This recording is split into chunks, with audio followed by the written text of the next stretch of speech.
A narcissist has to stay in control of the situation and keep getting supplies from you at all times, especially when you are not in their physical presence. They have to influence you to keep you under their thumb. One of the easiest and best ways to do so is via text. When they can't control you directly, they control you through their weird texting habits. First, texting nonstop and demanding constant attention. Narcissists disregard your boundaries, including your time and activities, prioritizing their need for constant attention. They believe they own you and demand your attention at all times, viewing any diversion as disloyalty. This leads to constant texting and intense interactions, making you feel anxious and dependent on their validation. They manipulate you into a cycle of addiction to their attention, and when they lose interest, they abruptly withdraw, leaving you in emotional chaos and exacerbating feelings of anxiety and stress. Their texting habits manipulate your biochemistry, leaving you feeling ignored and craving their validation. Second, making you feel ignored by not responding.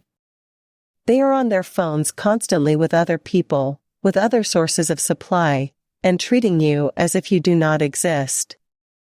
Or they would be online, and you would be online as well, but they would not respond to you.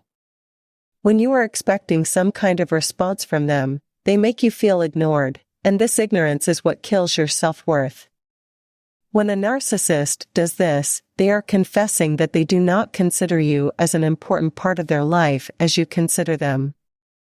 They do not care about you. They do not care for your presence. They don't see you as a valuable person that they are attached to. They just caught your attention. They got you in the trap.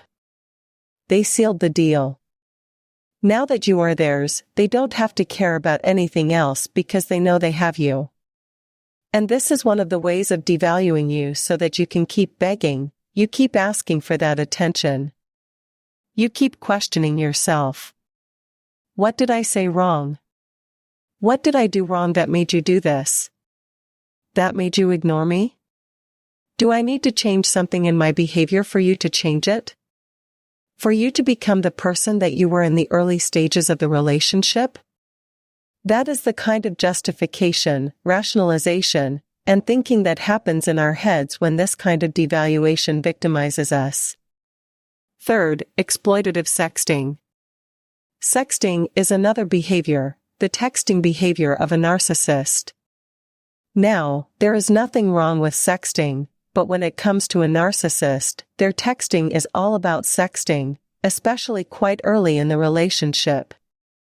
Just right after the initial contact, they send provocative images and expect you to send the same without caring about how you feel or knowing if you want to do this or not. They just somehow want to jump in and open your clothes via text.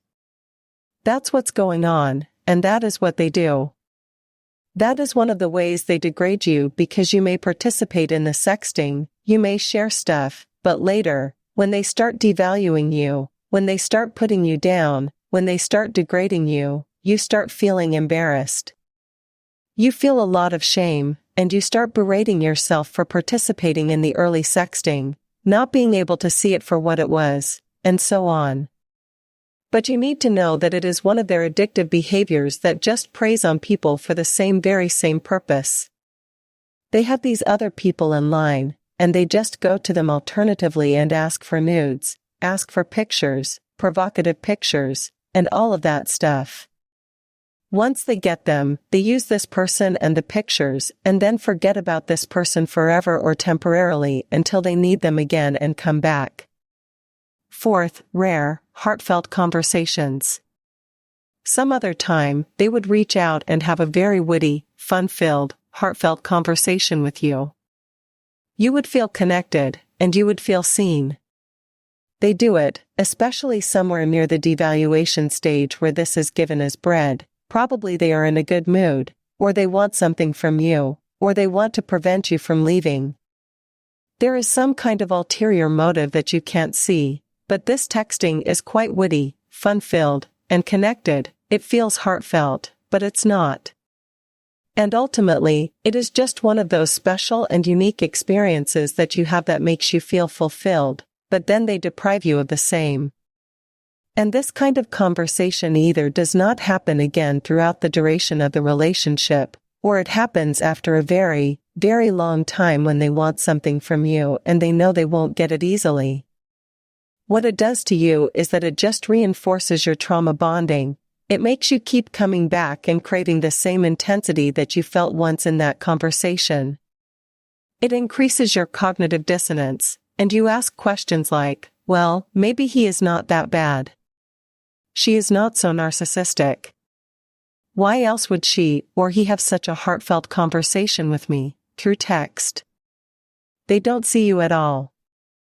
It's just more about how they feel and what they want once they get it. Done. Fifth, they leave you hanging. They leave you hanging by hooking you with a small text without interest or content.